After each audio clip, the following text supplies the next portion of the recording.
When did we start making mistakes? Bring her back to me. Without the energy to head to the bedroom, I slept quietly on the living room sofa that day. A few days later, my son-in-law Kenny visited my house before going to work. It will all be over soon. After leaving only those words, Kenny headed to work.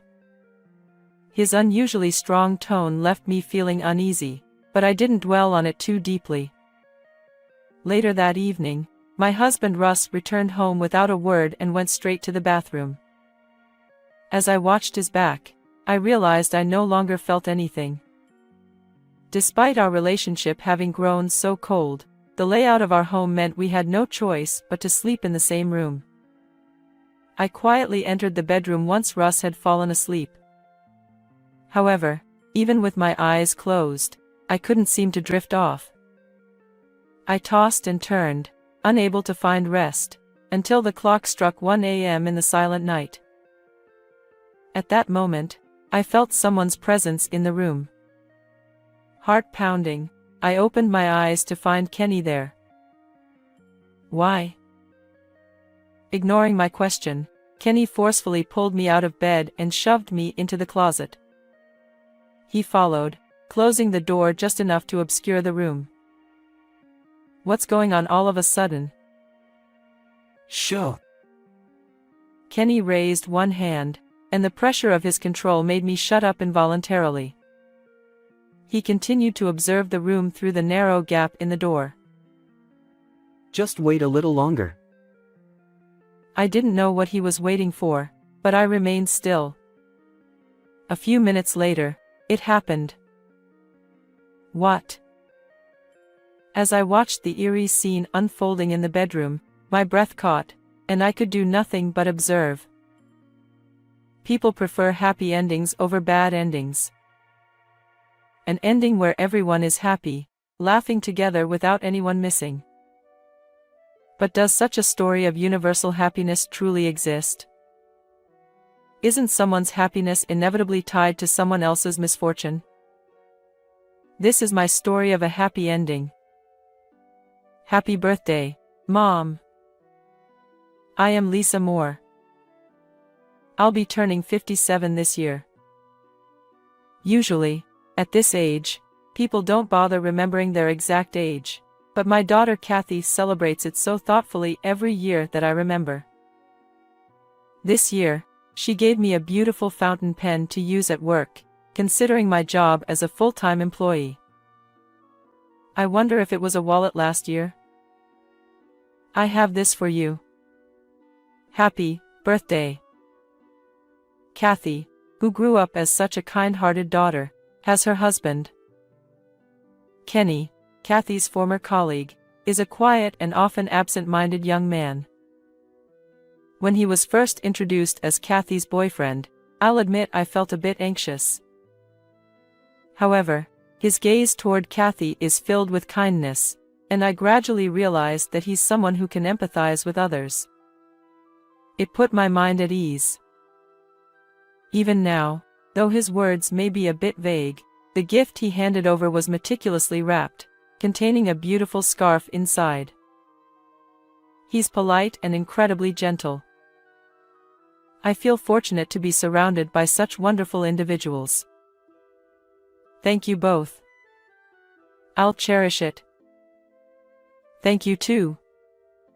Oh, and I bought a cake, so let's eat it now. I'll cut it. Thanks.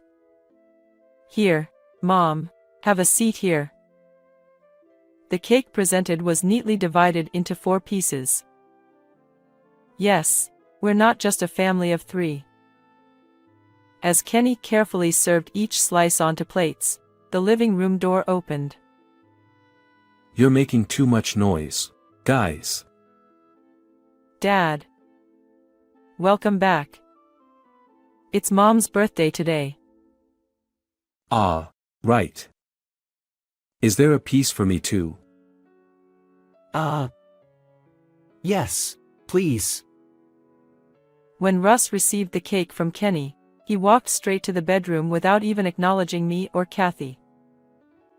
What's that? Not a single word of congratulations for Mom. Well, there's nothing we can do. It's been like this for years, and I don't mind anymore.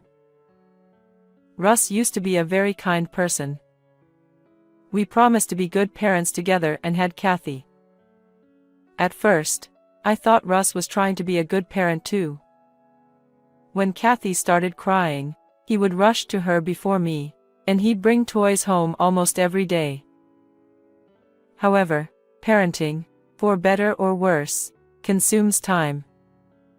Russ gradually began prioritizing his desires over spending time with Kathy. As a result, young Kathy grew distant from Russ. Perhaps unhappy with this, Russ started avoiding time with Kathy even more, eventually coming home only to sleep. No matter how unwell Kathy or I felt, Russ remained indifferent, and it seemed our emotional distance widened further. By the time Kathy was in elementary school, our household income was decreasing, and I worked diligently to make ends meet and provide for Kathy. However, Russ's recent behavior and abnormal decline in finances have raised suspicions. His late returns every day, significantly reduced savings, and the unfamiliar scent of cologne, all point to infidelity or perhaps excessive drinking. Well, either way, it doesn't matter. Regardless, he has long exceeded the limits of forgiveness. However, he cleverly concealed it so that no conclusive evidence could be obtained, and the months passed in a state of ambiguity. I'm sorry, Mom. It's okay, you don't need to apologize. I see. If anything happens, let me know right away. Well, we're going home now. Thank you for having us. Take care. I sighed quietly as I saw the two of them off to the entrance. Kathy and I are currently living separately on the same property. After Kenny, who had no family, decided to come live with us, and considering Russ's situation, we decided to build another house on our property. Even so, we eat dinner together here at night, so I am sure I spend more time with them than Russ. If we're together this much, maybe we didn't really need to build another house. That's what I thought. For me, the two of them were family, and we intended to continue managing somehow as a trio. However, that life wouldn't last forever. One evening, after work ended unusually early, I was driving home when I received a call from Kenny. Lisa. Kathy was in an accident. What? She was hit by a truck. I was at work, but the hospital called. I'm heading there right away. Goodbye. Wait a minute. Despite his usually absent-minded demeanor, he spoke with an urgency I couldn't believe, then promptly hung up. What happened to Kathy? Why? Is she okay? In a state of semi-panic, I quickly changed direction and headed toward the hospital. I need to contact Russ. Even though we're not particularly close, surely he'd rush over in an emergency involving our daughter. That's what I thought. The cold, mechanical ringtone echoed in the car, but it persisted, refusing to fade away. No matter how many times I redialed, there was no answer. It was as if our situation didn't matter to him at all. I also tried calling Russ's workplace, but they informed me he had already left for the day. How could he not answer even after leaving work? What was he doing while our daughter faced this crisis? My anger toward Russ dissipated, though, when I saw Kathy's transformed appearance at the hospital. Kathy. Is this really Kathy? The room the hospital staff led me to wasn't a waiting room or a treatment room. It was a chilly space with several white cloths draped over something. One of those clothes had been lifted, and Kenny stood nearby. What lay beneath was undoubtedly human, reddish-black cross-sections on the skin, black hair. But it was no longer in the shape of a person. The gruesome sight made me dizzy. Kenny supported me as I nearly collapsed. It seems that Kathy saved a child who was about to be hit. Truly, it's so Kathy-like, or something like that. The hand supporting me was terribly cold, and the voice was a painful mix of bitter laughter. That something, with half of its face still beautiful, forced me to acknowledge that this was indeed Kathy. But if I shifted my gaze just a little, what should have been there was no longer. As the police officer calmly explained the situation, tears welled up in my eyes. Hey, why Kathy? Kathy hasn't done anything wrong. Why take Kathy away from me? My emotions were in turmoil, and I was so distraught that I didn't even know what I was saying. But it was the only thing I could do. The sensation that if I didn't release all the overflowing tears and emotions, I would cease to be myself overwhelmed me. Kenny, despite the pained expression on his face, gently embraced my trembling shoulders. He, too, occasionally sniffled. What should I do from now on? Everything had become inconsequential. The events that followed ended astonishingly quickly. The police investigation revealed no foul play, just an accident. Kathy was celebrated as a hero for saving the child. The funeral was a tough occasion due to the enormous number of attendees. As a mother, I felt a twinge of pride knowing how many people admired Kathy. Kenny seemed similarly proud, wearing a slightly triumphant expression. However, during the funeral, there was no contact from Russ. Russ learned the truth only after everything had ended. I tried to contact you multiple times, I said to him. He entered silently through the front door, and I addressed him. Since I rarely initiated conversations with him, Russ seemed slightly surprised as he turned toward me. The vivid red lipstick smudges around his mouth were off-putting. Yeah, what did you want? What were you doing? Work. Don't answer a question with another question. So, what did you want? After that, I tried calling his workplace again, but they said he was taking a few days off. Work? Don't make me laugh. But I no longer had the energy to say such things. Kathy was in a traffic accident, and we finished the funeral yesterday. I see, that's unfortunate. I felt like I'd been punched in the head. Where in the world would a father find a father who would let his daughter's accident be someone else's problem? No pretense of sadness, no pretense of pain. Why not more upset? Yes, that's very unfortunate. So, what were you doing during our daughter's emergency? So it was work. I'm sorry about Kathy, but I was working, so what could I do?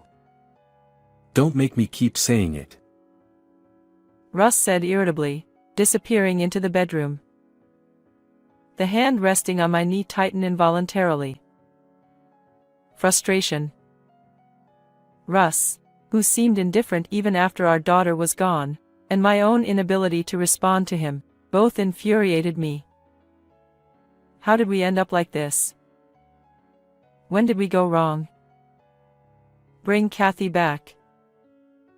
Today, lacking the energy to head to the bedroom, I fell asleep quietly on the living room sofa, my unpleasant feelings churning within me.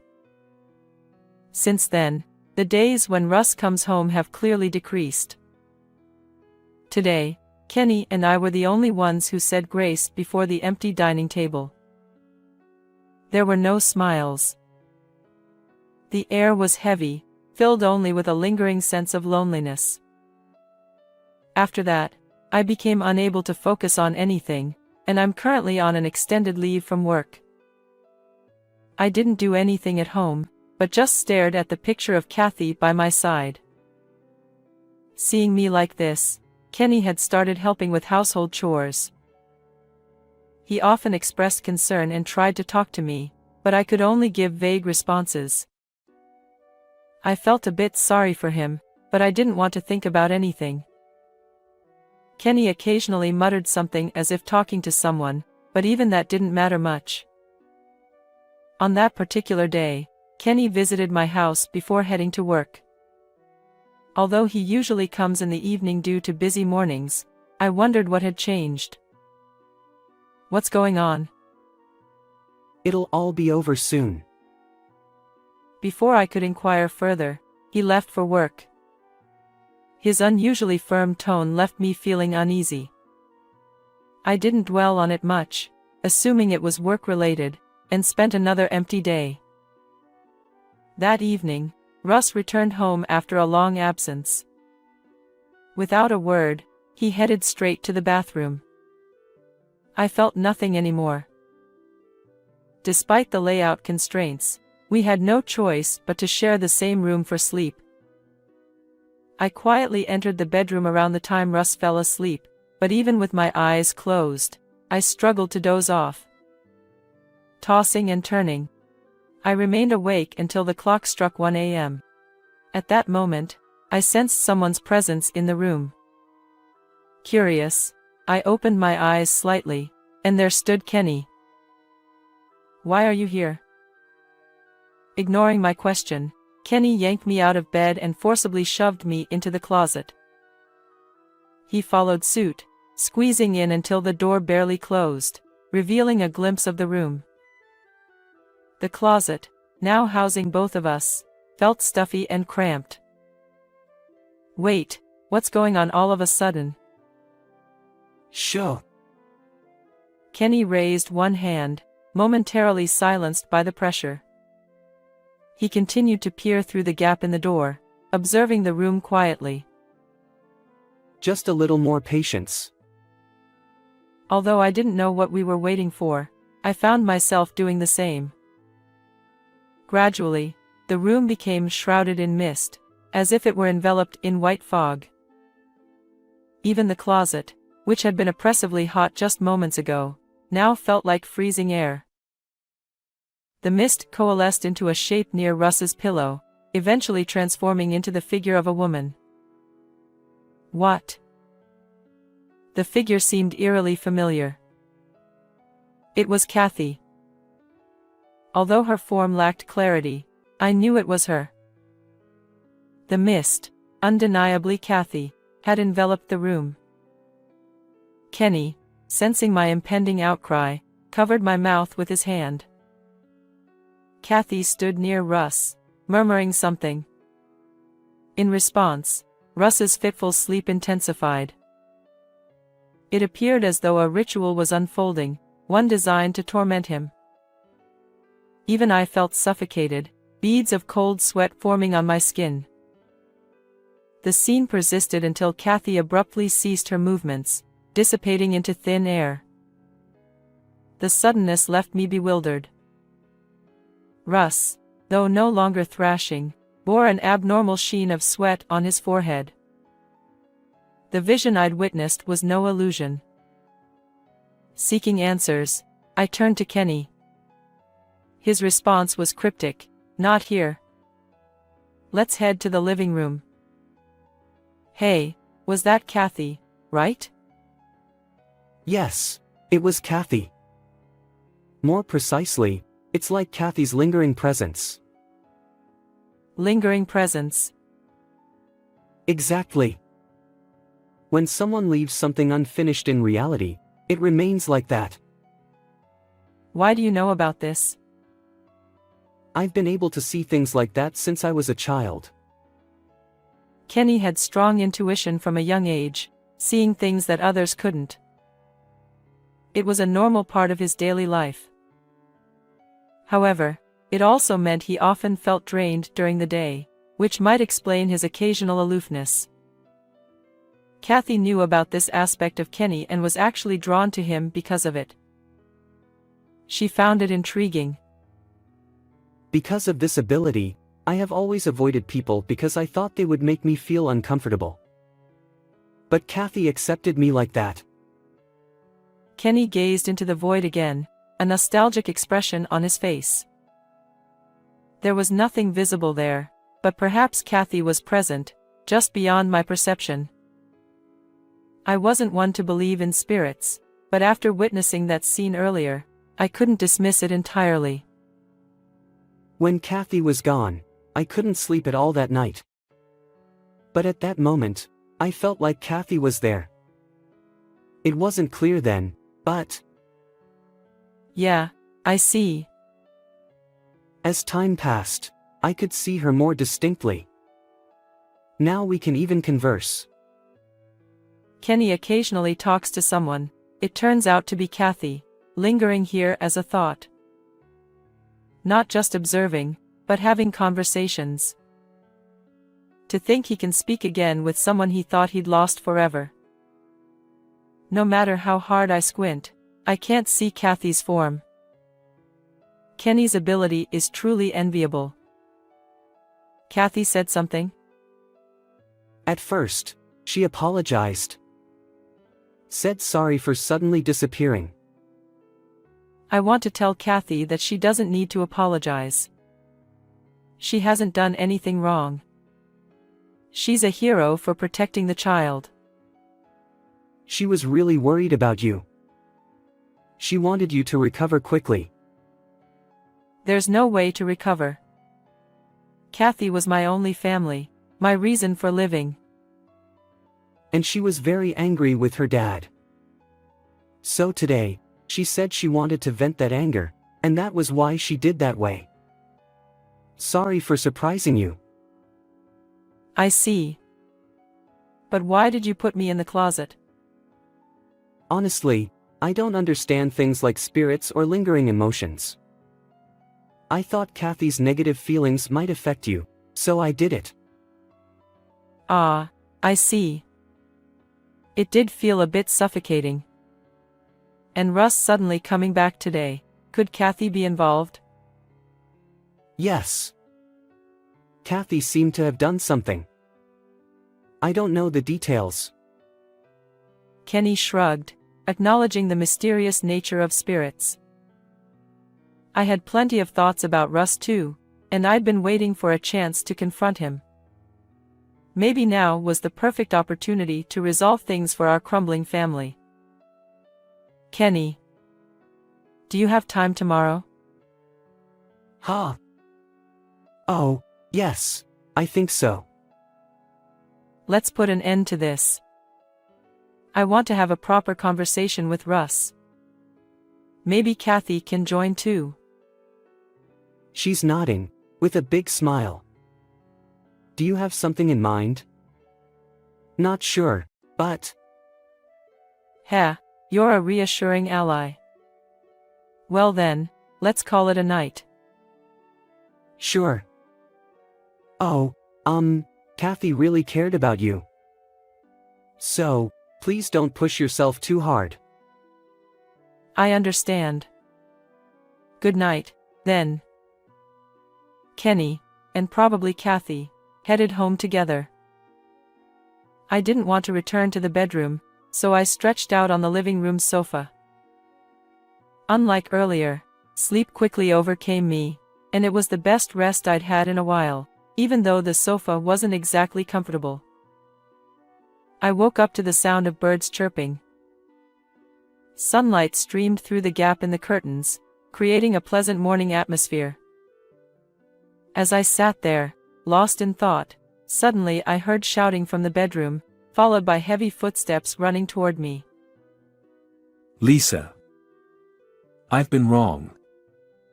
I've been cheating all this time. I'm sorry. Please forgive me.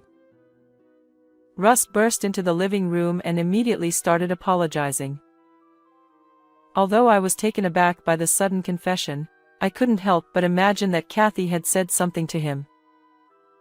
Why would you do such a thing? Since Kathy was born, you've always been focused on her. At first, it was just a way to get back at you, But somehow, Hmm. I'm reflecting on it now. I won't do something like this again. Kathy made me realize. Let's start over as a couple from here. Russ's voice trembled as if he were about to cry. It was rather unbecoming for an adult to cry and wail like this, especially when it was his own fault. It's too late. Do you think I'd forgive a man who cheated during Kathy's final moments? In response to Russ's pleading, my voice came out much colder than I had anticipated. Russ was surprised by my harshness and shook his shoulders. But, listen. It's because you've always been so focused on Kathy that you hardly notice me. The real problem is you, not me, right?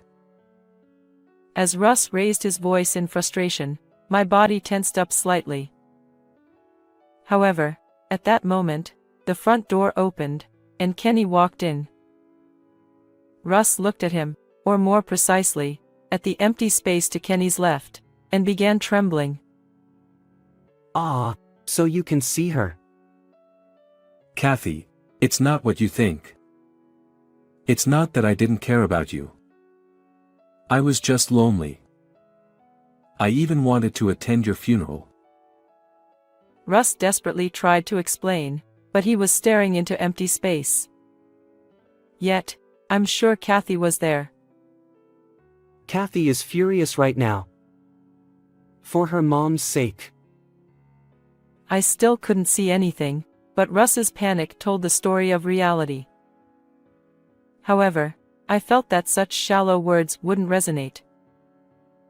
I cheated on Lisa because she never looked at me in the first place. It was you who took Lisa away from me in the first place. Why should I listen to you? It wasn't appropriate for a father to say that his wife was taken by his daughter. We had promised to raise her together, after all. Yet Russ shifted responsibility onto others, refusing to understand the wrong he had done. Hey, Lisa. Say you forgive me quickly. Otherwise, who knows what Kathy will do to me? Hurry up. Please. Even at this point, he only cared about self-preservation. It truly left me exasperated. Even Kenny next door wore a disapproving expression. Lisa. I'm your husband, you know. Kathy is your father. Let's talk it out once, and then you'll understand. Right? Oh, I was utterly fed up. Why had I been in a relationship with this man for so long? I should have realized the absurdity of his thinking much earlier. But today, I can finally say goodbye to this ambiguous daily life. Even during this period, he was only concerned about self-preservation. Honestly, I was at a loss. Even Kenny looked exasperated. Lisa. I'm your husband, you know. Kathy, I'm your father. Let's talk once, and then you'll understand. Right? Ah, I'm fed up. Why did I keep this relationship with such a man for so long? I should have realized this absurd idea much earlier. But today, I can finally say goodbye to this ambiguous everyday life. From now on, I no longer consider you my husband or Kathy's father. Disappear from my sight.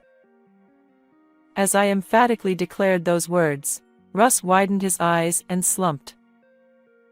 His lifeless gaze fixed on the floor, and he mumbled something incomprehensible. I approached him, bewildered by the sudden turn of events, but Kenny stopped me, assuring me it would be okay. Suddenly, I felt as though someone was embracing me from behind. There stood Russ, devoid of any will, but I sensed it was Kathy. Even though I couldn't see, touch, or hear her, I knew I was being held. Warmth enveloped me, and I whispered, Thank you, as I hugged back. From somewhere, I heard a faint apology. No need to apologize. Of course, it's incredibly lonely, but I'm glad I can feel you like this one last time. Thank you so much for everything until now. Be happy. Kathy's presence and warmth vanished instantly. Overwhelmed by sudden loneliness, I reached out desperately, but my hand met nothing. I guess I can't compete with you after all. Kathy had the happiest expression I've ever seen. As a mother, I'm sure there were things I could have done better for her. But hearing Kenny's words reassured me. If she's content, that's enough. I'll take my regrets to my grave.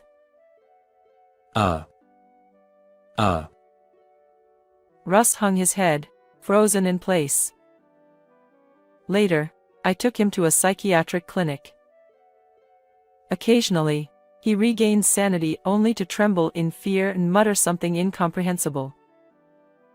The doctor was puzzled by these uncommon symptoms, but ultimately, he decided to admit him to the psychiatric hospital. Even when I looked at Russ, now an empty shell, no sympathy welled up within me. After all, this was the binding love Kathy left behind, disguised as a parent-child bond. Now that everything is settled, perhaps I should return to work. Maybe this isn't a neat resolution. Kathy is gone, and Russ is broken. To outsiders, it might seem like a bad ending. But my heart felt light. Years of torment caused by Russ had finally come to an end. I had the chance to embrace Kathy one last time. The gentle presence of Kenny, who would continue supporting me as family, made it a splendid happy ending from my perspective. No more regrets. Russ and I are technically still married. Honestly, I have no intention of taking care of him going forward, but due to matters like disability benefits and property ownership, we haven't divorced. Still, I feel a slight twinge of guilt, so I occasionally check in on him. Unfortunately, I can't visit him at the psychiatric hospital where he resides. He continues to live in fear and occasionally mutters incomprehensible things. It will likely be quite some time before he's discharged. While I don't wish unhappiness upon him, I hope he truly faces the consequences of his actions. On the other hand, Kenny seemed a bit disappointed when Kathy's presence faded away. Even though I can't see Kathy anymore, it's good to see you brighter than before. He's adorable when he says things like that. We've discussed his future living arrangements before. Kenny, you don't need to worry about me anymore. You're free to live your life as you please. There's no need for you to stay in this house. What you're saying is true, but if you're okay with it, I'd like to stay here. Why? Kathy always appreciated you. Despite the environment, you allowed her to pursue what she wanted, and she grew up straight thanks to you. Kathy wouldn't say that. No, I agree with her. You have incredible nurturing qualities. I feel like I'm living with my real mother in this house. Kenny blushed a little, turning away, but his words made me smile. His reaction was so much like that of a real son. Even though he seemed a bit reluctant, we both ended up laughing. The sound of our laughter filled the room, and a refreshing breeze swept through. It felt as pleasant as Kathy's bright smile in the photo frame. How did you find this story? If you enjoyed it, consider subscribing to our channel. Until next time.